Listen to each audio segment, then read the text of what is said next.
જે પ્રકારે લેહ લદ્દાખમાં જે આંદોલન થયું અને જે અહિંસક કહેવાય, જેમણે સેનામાં પણ ઘણી સેવાઓ આપેલી છે, વિજ્ઞાન ક્ષેત્રે પણ ઘણી સેવાઓ આપેલી છે અને હર હંમેશ આદિવાસી સમાજ હોય, ગરીબ લોકો હોય, પીછડા લોકો. ડેડિયાપાડાના ધારાસભ્યએ કલેક્ટર ઓફિસ જઈને આવેદન આપ્યું કે અમે જે આંદોલન કર્યું હતું જળ જમીન અંગેનું તે શાંતિપૂર્વક જ હતું, પણ અમુક અસામાજિક તત્વોએ પથ્થરમારો કરીને આ આંદોલનને ઉશ્કેર્યું હતું.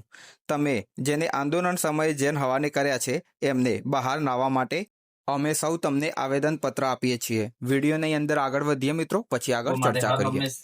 રાષ્ટ્રની ભાવના સાથે જેમણે દેશમાં આટલી મોટી સેવા આપી હોય તેવા લેહમાં જે આંદોલન થયું, 6ઠ્ઠી અનુસૂચિ લાગુ કરવાની સરકારે પોતે જાહેરાત કરી અને લાગુ નહીં કરીને ત્યાં જે કાશ્મીરમાં 370 હટાવ્યા બાદ જે 6ઠ્ઠી અનુસૂચિ લાગુ નહીં થવાથી ત્યાંના લોકોની માંગણી હતી કે અમારી જમીનો સંરક્ષિત રહે, જળ જંગલ જમીન પરના અધિકારો પ્રાવધાન અમને મળ્યા છે, પ્રાવધાન સંરક્ષિત રહે. સાથે સાથે ત્યાંની આખી આદિવાસી સમાજની સંસ્કૃતિ હોય, પ્રકૃતિ સાથે એમનો નાતો હોય, બધું સંરક્ષિત રાખવા માટેની એમની અનેક વખત માંગણી હતી. આગળ પણ એ શાંતિપ્રિય રીતે દિલ્હીમાં એમણે ધરણા પ્રદર્શનો પણ કર્યા હતા અને બધી જ રીતે શાંતિપૂર્વક આંદોલન ચાલતા હતા. પણ કેટલાક લોકોએ, કેટલાક તત્વોએ જાણી જોઈને ત્યાં પથ્થર મારાથી માંડીને બીજી હિંસાત્મક પ્રવૃત્તિ કરી અને જે સોનમ વાંગચુક છે એમણે ત્યારે પણ અપીલ કરી કે આપણે શાંતિપ્રિય લોકો છે અને આપણે શાંતિથી જ આંદોલન આગળ વધારવાનું છે, છતાં એનએસએ દાખલ કરીને એમને જે ભારતની સરકારે ધરપકડ કરી છે અને એમને જેલ હવાલે કર્યા છે, જેનો આજે સમગ્ર દેશનો આદિવાસી સમાજ ખૂબ વિરોધ કરે છે. અમે પણ એમના વિરોધમાં જોડાયા છે અને અમારી બસ માંગણી છે, સોનમ વાંગચુકે જે યોગદાનો આપ્યા છે એના બદલ એમને અનેક એવોર્ડ પણ મળ્યા છે. એ વ્યક્તિને રાષ્ટ્રદ્રોહી તરીકે જે સરકાર સાબિત કરી રહી છે એ ક્યારે હોઈ ના શકે. જેમણે સેના માટે આ કોઈ ટેન્ટ બનાવ્યો કે ભાઈ ઠંડીમાં કઈ રીતના રવાય અને બરફ જયારે હોય બરફમાં કઈ રીતના પાણી પ્રાપ્ત કરી શકે, જેવી અનેક સિદ્ધિઓ એની છે, ત્યારે એવા માણસને રાષ્ટ્રદ્રોહી સાબિત કરીને જયારે ખોટી રીતના જેલમાં નાખ્યા છે, જેનો અમે વિરોધ કરીએ છીએ. એમને તાત્કાલિક ધોરણે એમને રિહા કરવામાં આવે એવી અમારી માંગણી છે. આવનારા દિવસોમાં દેશના તમામ આદિવાસીઓ હોય કે ગુજરાતના આદિવાસી હોય, અમારે જ્યાં પણ જવું પડશે, ગાંધીનગર જવું પડશે ત્યાં પણ અમે આગેવાની લઈને પહોંચીશું, દિલ્હી જવું પડશે ત્યાં પણ અમે આગેવાની લઈને પહોંચીશું. એના માટે આજે અમે મહામહિમ રાષ્ટ્રપતિ શ્રીને સંબોધીને આપના મારફતે ત્યાં આવેદન પાઠવીએ છીએ અને આપ શ્રી પણ એમનું ધ્યાન દોરો એ ઉદ્દેશથી અમે તમારી વચ્ચે અમે આવ્યા છે.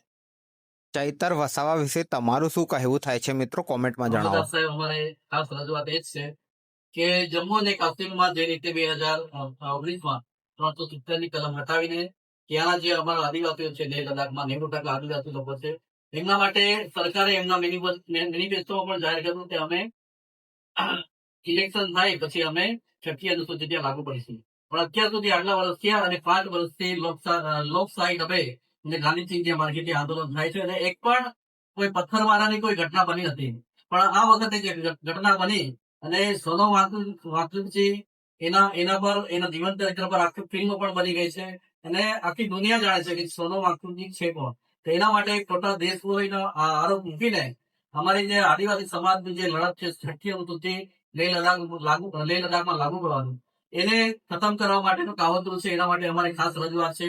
કેમ કે સોનમ વાંગચુકજીને દેશમાંથી રાષ્ટ્રપતિથી લઈને દુનિયામાંથી મેગ્સેસે એવોર્ડથી લઈને અનેક એવોર્ડ, અને એ પોતે વૈજ્ઞાનિક છે, ક્લાઇમેટ એક્ટિવિસ્ટ છે અને પર્યાવરણ માટે આખી દુનિયામાં બહુ મોટું કામ કર્યું છે અને દેશ, આપણા ભારત દેશ એમના માટે ગૌરવ છે. તો અમારી સરકારને ખાસ વિનંતી છે કે રાષ્ટ્રપતિને અમે આવેદનપત્ર આપીને વિનંતી કરીએ છીએ કે સોનમ વાંગચુકજીને રિહા કરવા માટે આજના દિવસે આખા ભારત દેશમાં 18 જેટલા સ્ટેટમાં એક જ દિવસે દરેક તાલુકા અને જિલ્લા કક્ષાએ આજે આવેદનપત્ર આપવામાં આવેલા છે. એટલે જો એમને રિહા નહીં કરવામાં આવે તો ભવિષ્યમાં આ આંદોલન બહુ મોટા પાયે આખા દેશમાં થશે.